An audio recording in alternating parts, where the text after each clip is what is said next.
I'm joined today by Tina Keys. Very, very excited to have this conversation with you today. So I'm going to give just a brief intro here because you've got a long list of qualifications and accomplishments to your name.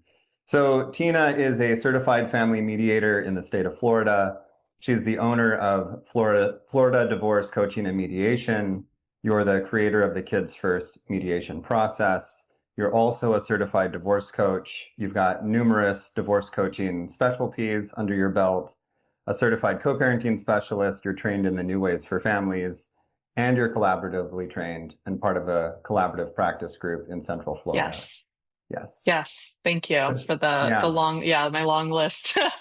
We all have our list of things, right? But more importantly, I think it's like what really why you do the work, you know? I think that's what matters more than the qualifications, right? Yeah. Um, I think for me, it really sums up to is just wanting to help parents get through this process in a way that feels less litigious and isn't so positional and setting them up to fail before it even starts, and trying to set them up for better co-parenting long term. I'm a big believer that the process matters and the professionals matter.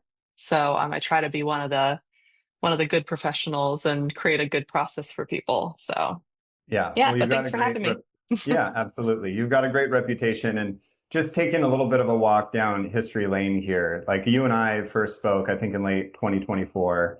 I was Yeah. going through the CDC divorce coaching program at the time. So I was learning about all the different ways that people may get divorced. And there were a lot of people in my cohort of people getting certified who were sharing horror stories of their Yeah. experience in the courtroom with litigation. But there were also people that were sharing really stressful experiences with mediation. It wasn't necessarily that every experience with mediation was fantastic and wonderful. People talked about really long mediation sessions, feeling really stressed, Hmm. feeling under the gun to make some agreements or concessions. And I remember that, talking with you, you brought just such a different flavor to this whole experience, that it could be broken up into chunks, that sometimes people were even laughing and having a good time while they were going Hmm. through this process of mediating with you. And I think you shared even then the importance of figuring out like where to start the mediation process to build some early wins and some goodwill amongst individuals that can then be used to get into some of the stickier and more challenging conversations. So I'm excited to pick your brain kind of at the start of this today with just the landscape of mediation and the choices available as you see it. Because in the same way that like a litigation attorney is very different than a collaborative attorney, Hmm. my understanding is that not every mediator practices mediation the same way. So I was hoping you could just kind of open it up and just give us a little bit, paint a little picture, if you would, of the landscape Sure. of mediation. And then we'll get into the way that you practice mediation, which I think is really exciting too. Yeah, so I would say, so first of all, some of what you mentioned with these long mediation days, right? Like, I think that's one of the things when I got into this space, um, originally I was doing coaching and I came into this with, I had one family find me and they wanted to work with me together. And they said, "Hey, can you coach us together?" And I was like, I mean, I guess so. Sure, why not?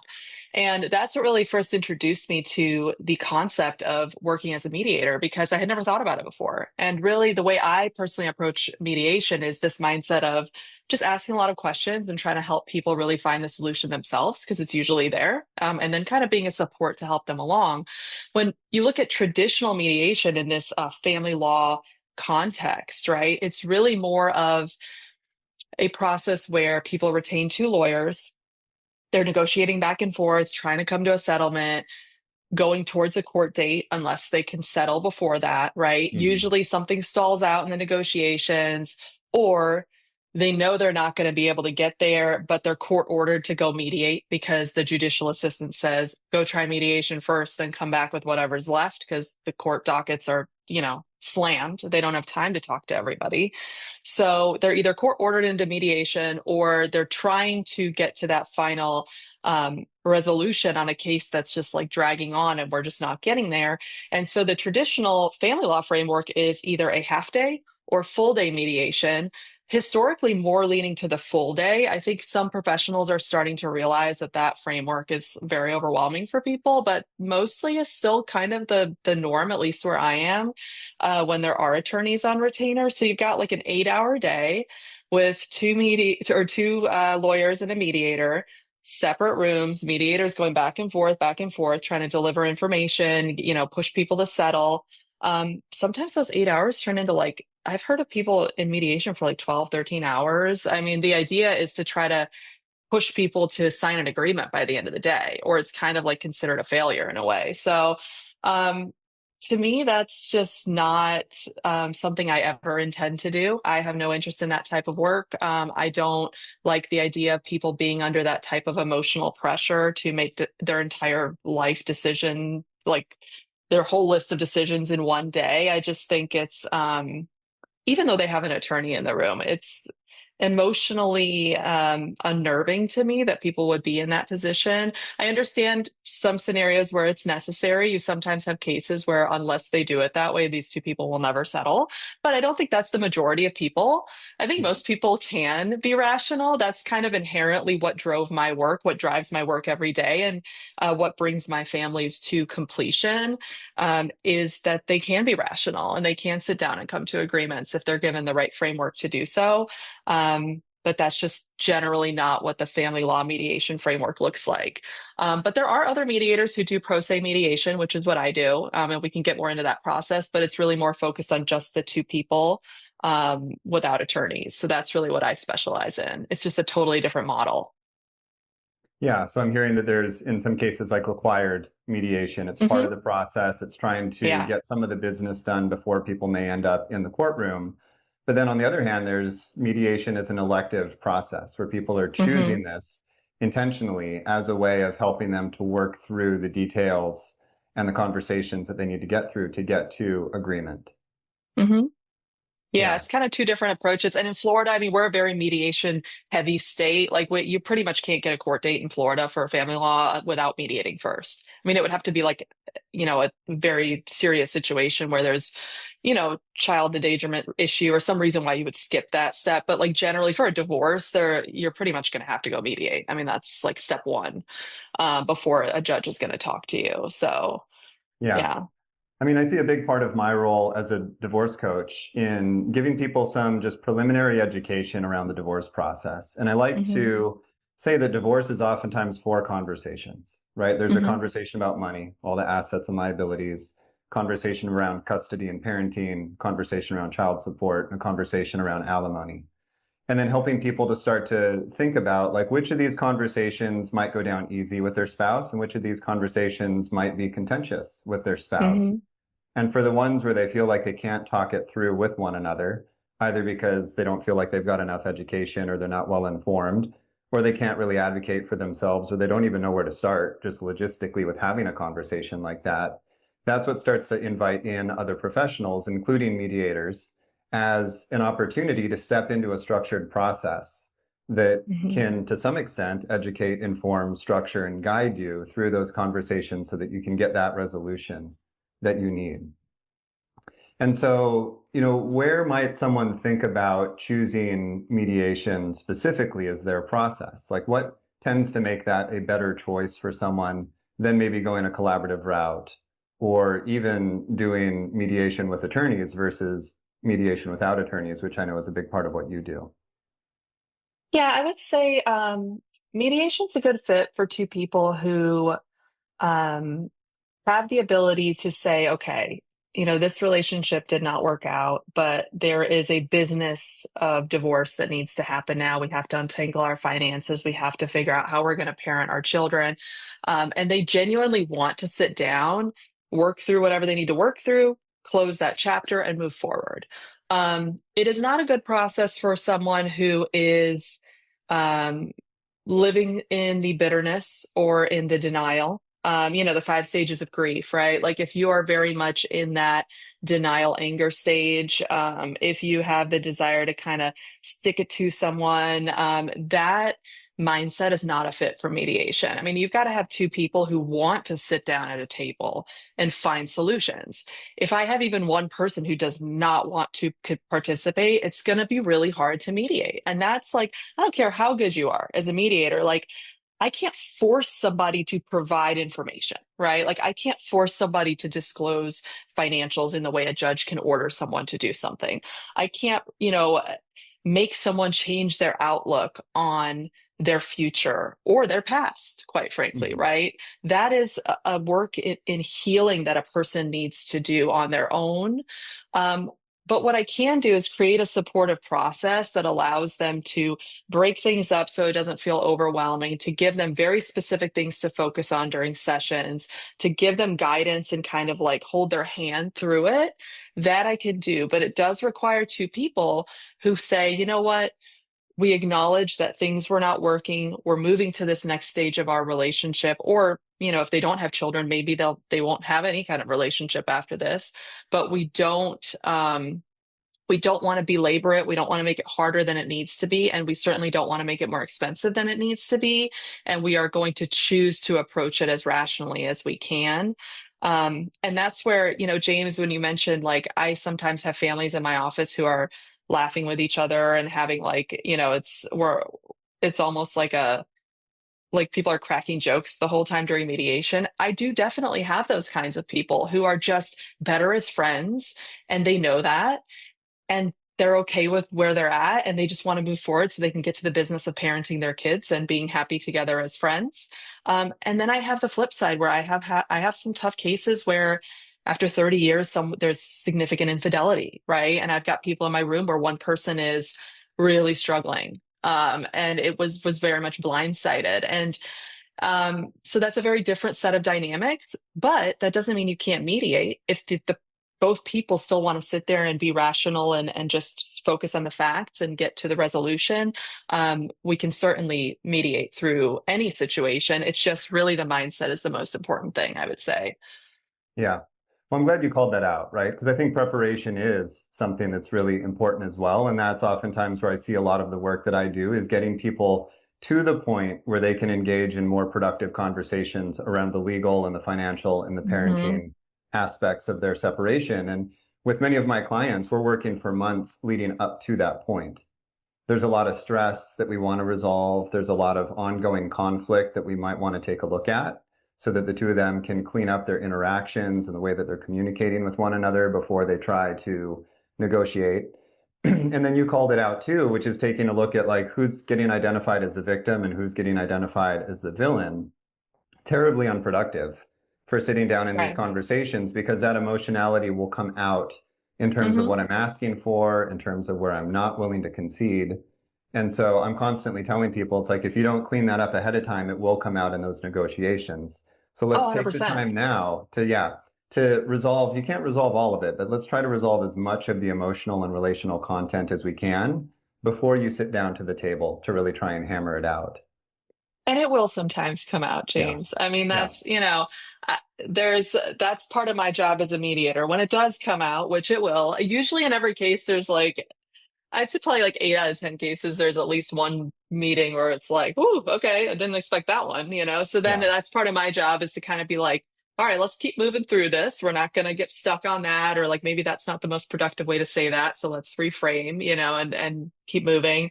But two people don't have to be best friends to mediate. I would say if you're mortal enemies, might be tough to come to a conclusion if you're not willing to work together. But I will tell you, James, I think most people, probably 75, 80% of people are in the gray area between those extremes. I think Yeah. most people are, when you get to the point to end a marriage, especially if there's children involved, it's usually not an overnight decision for most people. This is usually years in the making. Um, and so I would say the majority of people, I think, can take a step back, evaluate their options, and even evaluate their finances and be like, is it really worth it for us to argue? And I tell this to people all the time too in consults, by the way. You could spend 40, 50 grand, 100 grand, whatever it is, over the next 2 years fighting each other. And I'll be Mhm. honest with you, you're probably going to end up with a similar outcome because there's the reality, the law is kind of the law. People sort of they may pivot a slightly away from it in mediation depending on what they agree on, but usually people end up somewhere close. Mhm. But unfortunately, like you mentioned, James, it's the emotional work that people aren't doing to heal themselves, and to unblock themselves that is what causes that to happen. Right. Like if you're Yeah. doing that emotional work, whether it's with a divorce coach, whether it's with a therapist or both, or, going to yoga, whatever you need to be doing, right? Like whatever you need to do to get your head right so that you can sit down and have rational conversations and move through it, is what you really need to be doing. Because otherwise, years of your life are gone.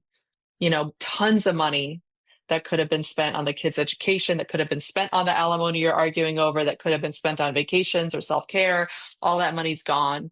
It's just really unfortunate when you see people go down that path. So I try to Yeah. provide an alternative to that. Yeah. Um, Well, I think you just alluded to some of it, but like what can people do more kind of practically to prepare themselves for mediation, or do they need to?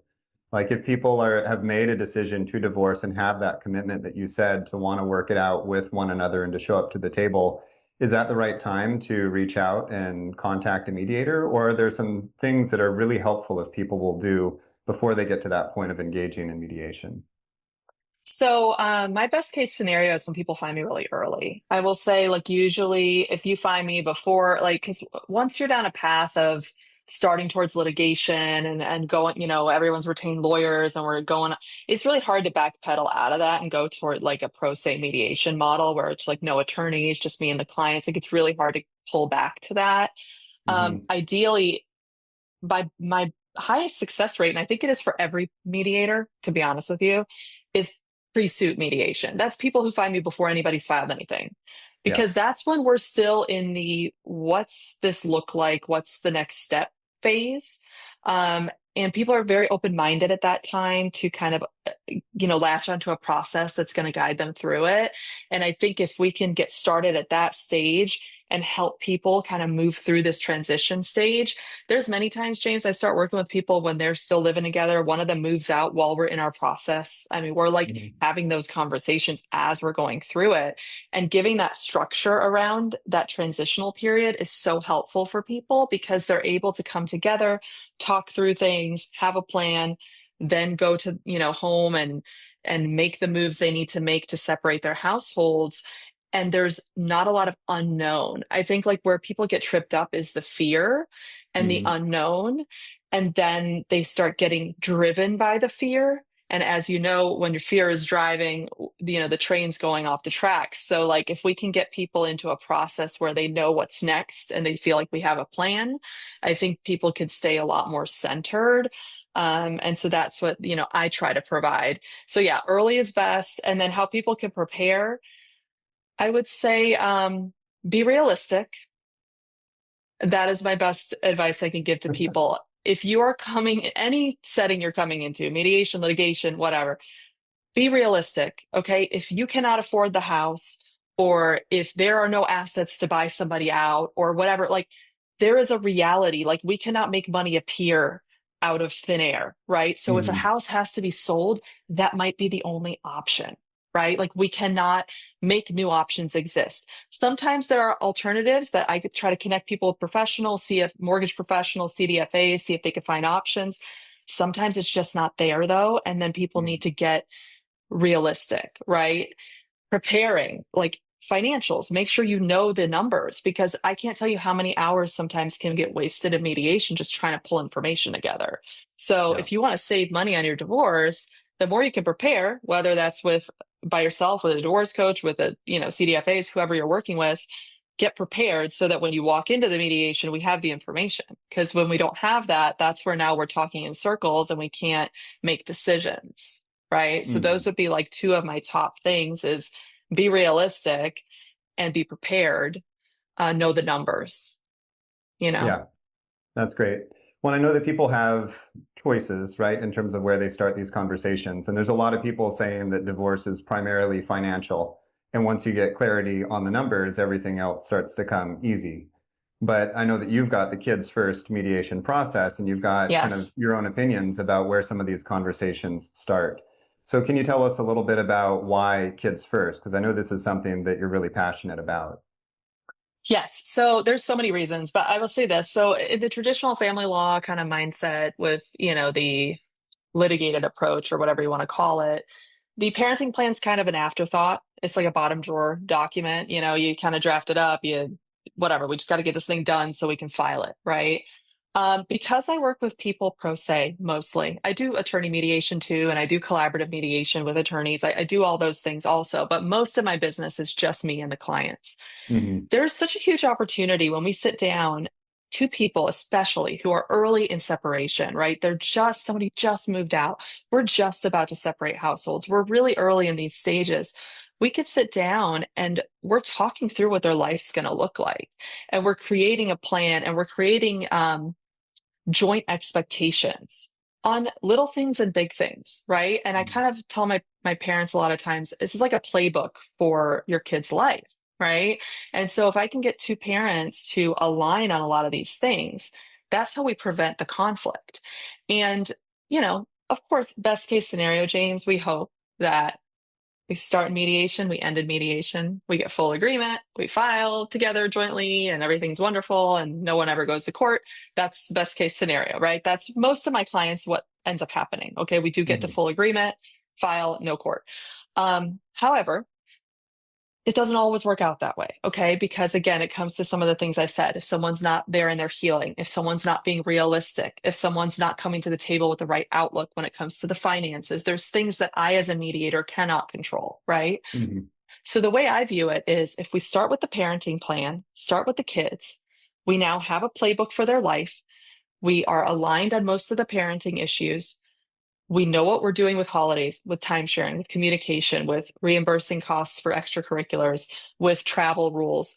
So, worst case scenario, if we can't get there on the finances, I know the kids are better off because the Hmm. parents have come together and made a plan for them. And so, even if we get stuck on something that is beyond my control as a mediator, I know those kids are still better off than how I found them because now their parents are at least parenting well through the next phase, which may be litigation. They at least have a plan and they're generally going to adhere to it because they've already like developed it. It's 99% there. It just needs to get signed. Like they're not going to totally deviate from that when they've already kind of developed a schedule and a system and processes. Right. So the way I view it, at least like the kids are going to be okay more so than maybe they would have been.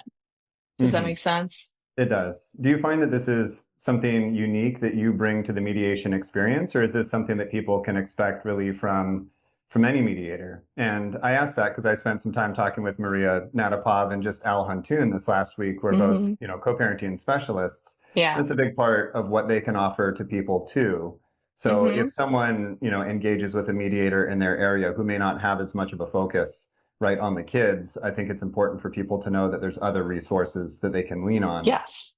Yeah. Yeah, there definitely are. And that's, I would say, I'm a little bit of a, what do you want to call it? I don't want to say dark horse. What's another word for it? A more positive word for it. I'm like A unicorn? a little bit of a, yeah, I'm a little bit of a different species, I think. Like I don't come from of a law background. I don't come at this as an attorney. I'm very much come at this as a stepmom of almost 12 years who watched the struggle of traditional divorce outcomes. I come at this as an adult child of divorce, of a very amicable divorce, opposite end of the spectrum. My parents are still friends, no issues. I come at this as a coach who believes that with the right questions and the right space, people can really come to the right outcomes and positive outcomes for themselves and their family. And so, yeah, I don't think most mediators maybe take the same approach I do. I don't think most mediation processes are as clearly structured as mine is. Mhm. Um, so, yeah, I think a lot of times you might come to a mediator and they might kind of ask you, okay, well, what are we doing? What are we figuring out? And that's not how my process is. Mine is kind of like, well, here's what needs to happen to get to the divorce. So here's the order we go in. So it's a little bit of a different approach. And so, yeah, I think there are a lot of wonderful professionals who do specialize in co parenting and who can help people who are looking for that level of support, even if the mediator they find maybe doesn't offer that. And same on the financial end. Sometimes you may have a mediator who feels comfortable high level on some financial things, but not, doesn't have the knowledge or experience to go deeper in certain areas. And then maybe you bring in a certified divorce financial analyst. So, there's no matter who you work with, there's also potentially other professionals that can help. But yeah, I think I'm I'm definitely different in that way. That's the whole kids first thing is a very unique approach, I think, to this process. And that's why I created like a training program to hopefully over time spread that outlook to other people, because ultimately, um, I want to help parents get through this process with less trauma for their kids. That's the whole point. So if I can help other mediators develop a framework that supports that mission, then that's great. I'm only one person, so I hope I can help other people develop their practices out to help families as well in that way. Yeah, I mean, it makes a lot of sense to me too, because when people do move towards separating households that and they have children, there's a lot of questions that need to be answered, and there's a lot of impact that suddenly happens within that family. And moving out of being husband, wife, like a parenting duo, into being co-parents and managing two households brings a lot of nuance to it. Well, And, especially when the intact household wasn't working so well, right? Like if obviously the marriage ended for a reason, like the communication was not good or something in the relationship wasn't working. So now we're splitting into two and expecting two people to just be able to figure that out. And that's really a tall order. I mean, it's a big ask. it So they really need is. support.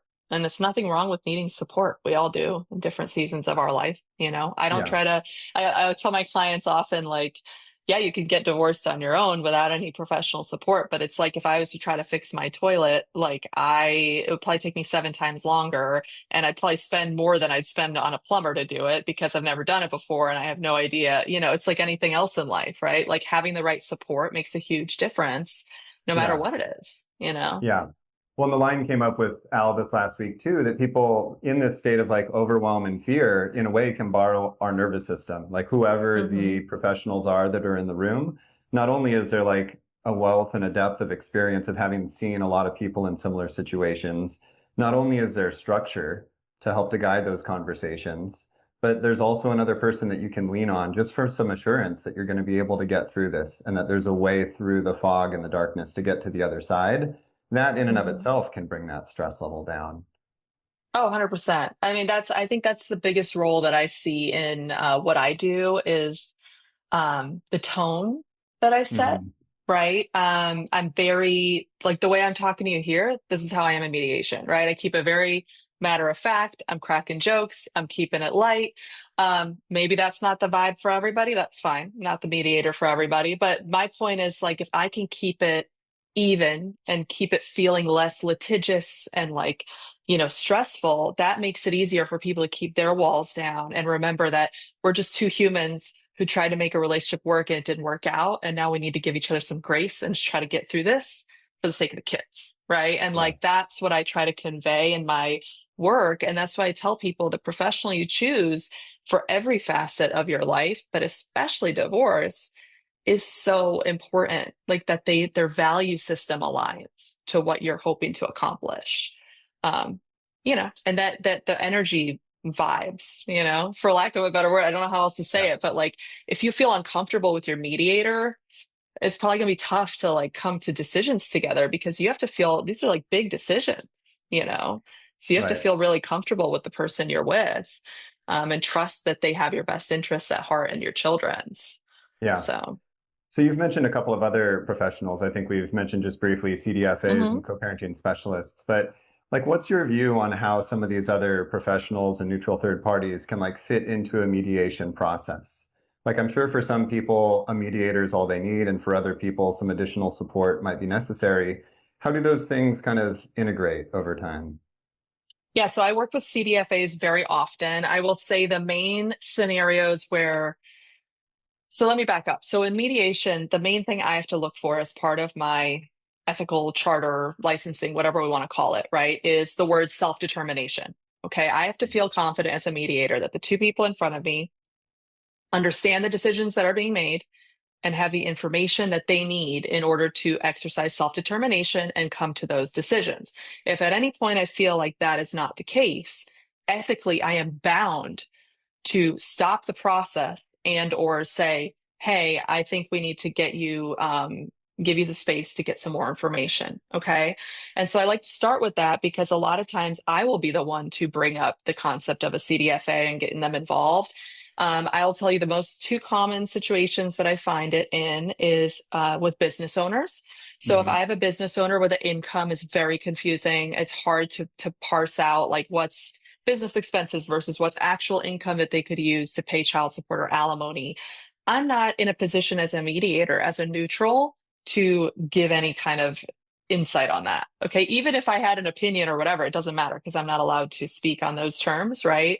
Even if I was a CDFA, as a mediator, I can't do that. Okay. So they have to go to somebody else who can do a business valuation, figure out what is this business worth? Is there an equity component to the business that should be divided as part of equitable distribution? What is the actual available income to this person to pay child support and alimony?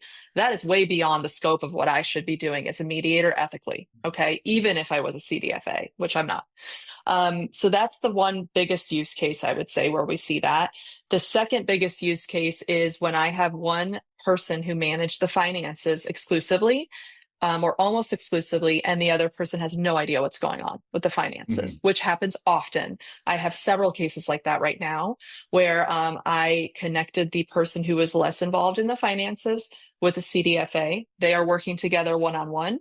And the other person is going to provide all the information to the CDFA. And then the less knowledgeable party is going to be able to get brought up to speed to understand the finances to, again, exercise self determination and make Mhm. those decisions. Because until they are on par information wise, how can I sit there and allow them to make decisions, without feeling confident as a mediator that they know what they're talking about? So that's where a CDFA can be super helpful. And in the type of cases I work on, I mean, I work with pretty much exclusively amicable families. So they're always willing to provide the information. It's not an issue of like someone withholding. It's just an issue Right. of knowledge gap. Right. So those are two super useful scenarios where a CDFA can be very helpful. Yeah. So again, it's like this is another kind of angle on preparation that to Hmm. have mediation be successful and streamlined, there is some responsibility on individuals to not come in with too much unresolved emotional stuff, right? And to also to try their best to understand the numbers, to understand what they're actually working with. And ideally, some conversations about what feels reasonable and equitable between the two of them. And then they're working with you as a mediator, correct me if I'm wrong, to hammer out any differences, but also to get into some of the specifics that they may not think about on their own, right? Things that truly do need to be addressed, but two Hmm. individuals who haven't had a divorce conversation before may not necessarily know to look at. Oh, 100%. Yeah. I mean, it's very similar to coaching in that regard. I just ask a lot of questions, like a lot of questions, and then pretty much all the answers kind of find themselves, right? But just asking a ton of questions. But yeah, I would say definitely you don't have to necessarily have already done the whole financial prep CDFA thing before talking to a mediator, especially like me. A lot of times people will start with me as we're starting the parenting plan part. They're starting the conversation with the CDFA because I do intakes with people individually when I first start. So I Mhm. usually within those first 30 minutes, I can sense if somebody needs help. Like if I see that someone is like, look, I don't know anything about the finances. I don't know how I'm going to make any decisions. That's my cue to be like, okay, well, let me give you some ideas. What do you think about this? Would this help you? And that's where I can get them the support they need. So by the time we actually get to the finances, we're pretty much ready to go. So, yeah, so you don't have to necessarily do it before you talk to a mediator, depending what kind of mediator it is. If it's someone who does pro se like I do, where they break it up a little bit, there are other mediators who do that, then they may be able to support you in finding that help, you Yeah, I know? mean, it sounds like that's a real benefit of breaking this process up into smaller chunks, is it gives you an opportunity to kind of shore up some deficiencies and get prepared for the next conversation. Whereas if you're showing up for, again, one of those half day or full day, you're putting a lot of money into that one day, especially if attorneys are present. And if you didn't do all of Oh that work yeah. ahead of time, like then what? Yeah, and I will say too, James, I think there's a lot to be gained from breaking it up over time. I will say just in our sessions, right? Like coming together on a weekly basis, meeting for an hour, working through things, coming out of it without anybody kind of, losing their mind or yelling at anybody or any kind of like negative interaction. Is generally neutral interaction. That's positive for their co-parenting relationship long term because they're able to engage with one another without it becoming a fight or without someone becoming, passive aggressive or whatever it was that wasn't working in the marriage previously, right? So that's one positive. And I will say it gives the person who's not really ready for the divorce some time to catch up. Yeah. Because I will tell you a lot of times when I start with people, there's one person who is the driver and the other person is in the back seat trying to figure out what's happening with their life. And so for me as a mediator, that's where I can really gently help that other person along to get to where they are okay. And I think, unfortunately, the more traditional divorce process just does not lend itself to that. It's kind of like, you've been served. You have 20 days to respond to being served. Here's all the things you got to provide me this mountain of paperwork. And this person's like deer in the headlights, just trying to reconcile the fact that their whole life just got ripped out from under them, let alone Yeah. trying to do all of that. So I think just having a structured process that's slower, that feels slower and a little bit kinder, it helps people get there, Yeah. you I mean, know? this is affirming for me to hear you say this because so much of my networking has been with therapists. They're usually the first ones to know that a relationship is hitting an inflection point or a crossroads. And if Hmm. I'm working with an individual who is considering or has kind of now made this decision to divorce, there's a lot of conversation that we have about how to let your spouse know and how to give them some time and how to communicate and have those conversations. And that it's oftentimes not just one conversation of this is happening, Right, but I oftentimes encourage them to spend, 1 to 3 months communicating. That might sound like a really long period of time, but especially if that person doesn't truly want a divorce, it provides some time for that other person to maybe reconsider and come back to the table on things in a way that might be more productive. But what I'm trying to help them avoid ultimately is showing up with one person still reeling from the fact that they just found out that this happened. Because to your point, how can I really start to think about my future when my present is crumbling in front of me? Like it takes some right. time to come out from underneath all of these questions of why is this happening? Why didn't you tell me? What did I do? What did I not do? One person wants to talk about the house and assets and retirement accounts, and the other person's like, how did we end up here? And I'm sure as a Hmm. mediator, like it's really difficult to work when people are sitting in two very different emotional realities. You know that some Yeah. time is needed before they can actually get down to doing the business. Yeah, and that's where, like I said, for me, I have those individual intakes with people, and I can usually sense pretty quickly, like if Mm. that's the dynamic, it becomes very apparent. And then that's where I can have a certain sensitivity towards how I approach the process, right? And just inherently by breaking it up 1 hour at a time and focusing on just a little bit at a time. And because, again, so back to why kids first, because we start with the parenting plan is not just the playbook for the kids' lives, but for the parents' lives in two households. So for Yeah. the parent who is struggling to even reconcile the fact that they're about to be single in their own household with kids, trying to navigate life, starting with the parenting plan and focusing on just like, hey, today we're just going to talk about decision making and extracurriculars, right? Like, how are we going to Mm. manage that? After an hour, they feel like, okay, I feel like that part, it's going to be okay. That part's, we can figure that out. We got a plan. It's going to be fine. The next time we talk about the schedule and we figure out, okay, what's the schedule going to look like? Okay, after that session, okay, I feel like I can manage that schedule. I feel like we're gonna, it's gonna be okay. And then by the next one, we get to the holidays and we start to talk through some of that. And sometimes that can get quite emotional, especially Christmas and all that, the bigger holidays. But we get through that. And then, by the time we finish the parenting plan, that parent who is really struggling with the concept of divorce to begin with now sees what the life is going to look like Mhm. after. So we're not driven by fear anymore as much because, yes, we still have the financial mountain to climb, but at least I know what my day to day looks like now. And I can Right. handle the known. I can't handle the unknown. Right. And so that's what I try to give to people is feeling like I can breathe because I know what's coming and that I can manage. But not knowing Mm. what's coming, that's what I can't manage. Right. Yeah. So that clarity is so valuable for helping people to settle a little bit and see a future Hmm. that they can actually move towards. Yeah. In terms of Yeah. people that are maybe interested in finding a mediator, like what are some things that you might encourage people to ask or to include in their search for a mediator if they're wanting a process that's more broken up, like what you're describing here? Because admittedly, after I met you, I came back and I started asking some of the mediators in this area whether they do it broken up, and all of them are still half day, full day. I didn't find Hmm. anyone else that breaks it up, but surely you're not the only individual, and you're probably trying to help distribute, this through the kids first. I don't know if that's inherently a broken up Yeah. process to mediation, but yeah, like what might some of your recommendations be?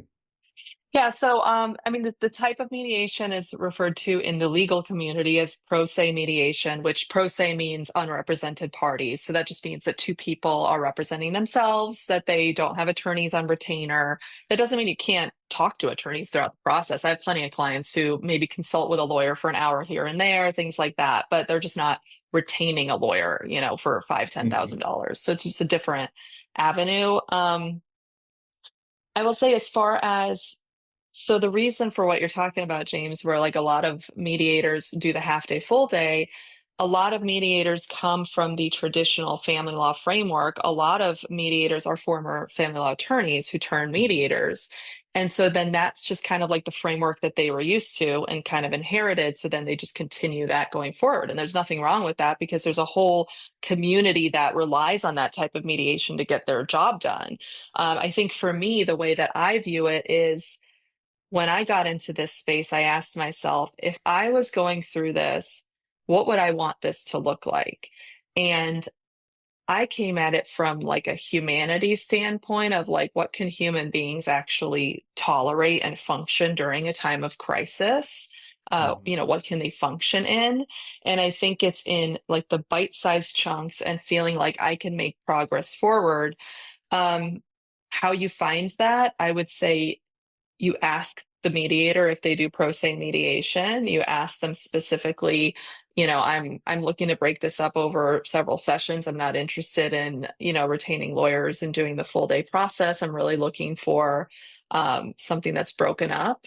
The kids' first mediation process is still pretty nascent. Like we're doing our third cohort soon. So over time, there will be more mediators around who are doing that. But right now, there's mostly Florida that, I've trained and a few, maybe Chicago and Kansas and some other California, some other places. But um, I'm hoping this becomes more mainstream. And I do believe, James, that it is going to become more mainstream for several reasons. And it is because AI is king right now. People have access to information in a way that they never have before. We're not just getting served whatever Google um, things people paid to serve us anymore. Like ChatGPT is finding real information from real sources, and people are going to start demanding this because also people are more trauma informed than ever. They're Mhm. more aware of the impact of conflict on their children. They are more self aware and emotionally intelligent than ever, generationally, right? We are all financially strapped more than ever nowadays because life is expensive. So people are going to be looking for financially viable alternatives. So to me, if you are a mediator, you should be pivoting into this because you are missing the boat, in my opinion. I think in 5 years, this is going to be the norm because I do believe that the market's going to demand it. Because people, my generation, I'm going on 38 years old, and like I grew up, YouTube community, DIY everything. Like, how do I do this cheaper, faster, better? Let me find an influencer who can teach it to me instead of paying somebody $2,000. Like, that's just the mentality of our whole generation. And I think you're in like a similar generation as I am. And we're the ones going into this divorce phase now. So this Mhm. generation isn't going to take the old school way of doing things. We're going to look for the best option for our value system. And I think that there is going to be a huge demand for this type of service. And I think I encourage mediators to really take a step back and think about it, and you follow like even Susan Guthrie and some really forward thinking people in this space. And they are very much always talking about how like there is a ton of movement into that direction. So I think there's a lot of opportunity. It's a good news for, mediators because there's a huge opportunity business wise, but it's also good news for, parents that there's other ways that exist. You just have to kind of ask for it. The market's got to Absolutely. demand it, Yeah. I mean, and the market will change. yeah. I You love that know? you said like what can humans actually kind of endure as they go through this process. And that is like one of the complaints I have about some of the more traditional routes is that there's not much support and allowance for what the human being needs going through this. And when we think about Hmm. people as nervous systems and whether they're regulated and able to really think and make good decisions, or whether they're dysregulated the entire time, some of Yeah. these more traditional routes, there's so much stress, there's so much pressure, there's so much animosity. You've got high paid experts making all the decisions. You can really feel out of your depth. Really difficult to show up and make good decisions. And I really empathize with people. So all of these, professionals and processes that slow things down a little bit and provide a bit more support for the emotional and the relational reality, and hopefully crack open the door a little bit too to some healing and some growth as we go. I see Hmm. all of these as really attending to the needs of the human, just like you. And that's kind of what keeps me in this game too, right? I don't think any of us work in the divorce space for fun. We do it because we feel like it's really important work. And there's Yeah. people that, can have a better experience if we get involved and help them to see some other options here that they may not have known about otherwise. Yeah, I So, mean, I will say though, I love my job. Even on the hard days, it's very rewarding when you're able to sit down with two people who if they had chosen a different path would have ended up in a very different outcome. And I think there's so much like beautiful work to be done in mediation. I think there's it's a generational impact on these children. I'll never know them, but their kids are going to have an impact because of the work I've done with their parents. And so it's a really rewarding line of work. And I just encourage parents to trust their gut and go with their values and do the healing, because I think the unhealed parts of people is what really leads people into these just long nightmare situations. And I think so many people don't need to do it that way. Showing up as your best self is what we all strive for every day in our lives, of course, right? But when you're going through heavy emotional turmoil, it's really hard to do that. So I see so many times you hear about parents like they get a therapist for their kid during divorce. They make sure their kids are good and having all these things, but then they're not doing the work for themselves. And you have to do the work for you because your kids are going to feel the stress, yeah, And so you guys start with yourself, get your head right. Get yourself to a place where, like you said, James, you can see your future and you can feel okay about the future that's coming. And then you can make good decisions. yeah. But absent that, it's a real nasty roller coaster. And the most heartbreaking thing is when you see people like 10, 15 years later still like bitter and angry. And it's like, we only get I one know. life. How many days do we get on this earth if we're lucky? Well, and 80, I 80 remind something people, I years? remind people too that that negative energy is energy that otherwise could go towards your kids, Yeah. right? And towards Or yourself, towards right? And your work and bettering your prospects or whatever, anything, your yeah, health, all the yeah. things, you know? Well, this has been So, fantastic, Tina. I've learned a lot about mediation today, so I'm just so thrilled that you carved out some time from your busy schedule and sat down to have this yes. conversation.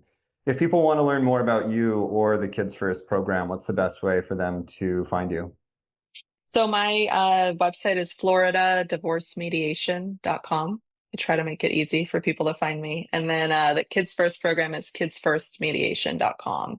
And I mediate all over Florida virtually. I have an office in Orlando if people want to come in person. But nowadays, since the COVID days, everything's pretty much Zoom. It's easier for people. So happy to work with anybody in Florida. And I do free consults. So if people want to, just figure out does this make sense? I'm happy to talk to someone because even if I'm not a fit, I can always get them connected to, whether it's a therapist or an attorney who I know is going to, have their best interests at heart or, whatever I can do to help them. It's still, a good day at the office for me if I can help someone in that way indirectly. So Awesome. it's worth the Well, 20 minutes to do some good for that person. So yeah. Well, thank you again and keep doing the good work. And I'm excited to see the Kids First program continue to spread. yeah, thanks, James. All right.